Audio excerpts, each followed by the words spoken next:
Hello, അസ്സലാമു അലൈക്കും. It's me Hafsa. ഇന്ന് നിങ്ങൾക്കൊരു നോമ്പ് തുറ ആണ് വീഡിയോയിലൂടെ കാണാൻ പോകുന്നത്. നോർമലി ഒരു ദിവസത്തെ നോമ്പ് തുറ.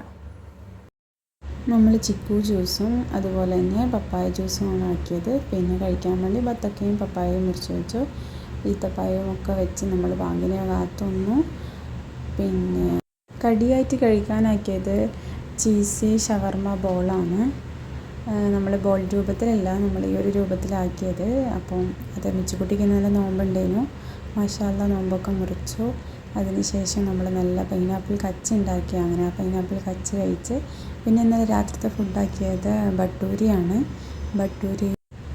ബട്ടൂരിൻ്റെ കൂടെ ചിക്കൻ സ്റ്റൂ ആണ് ആക്കിയത്. നല്ല ടേസ്റ്റ് ഉണ്ടായിരുന്നു.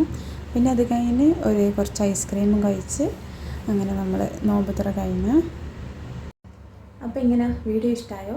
നിങ്ങൾക്കും ഇതുപോലെ നോമ്പ് തുറ എങ്ങനെയാണെന്ന് കമൻറ്റിലൂടെ അറിയിക്കുക. നിങ്ങളും ഡെയിലി ക്രേസസ്, അതായത് കച്ച്, ഐസ്ക്രീം, ഉപ്പിലിട്ടത് അങ്ങനെയുള്ള ക്രേസസ് ഉള്ള ആളാണെങ്കിൽ ഒന്ന് കമൻറ്റിലൂടെ അറിയിക്കുക. പിന്നെ നിങ്ങളെ വിലപ്പെട്ട സ്നേഹം പ്രതീക്ഷിച്ചുകൊണ്ട് ഞാൻ അടുത്തൊരു വീഡിയോ വരുന്നത്. Bye bye.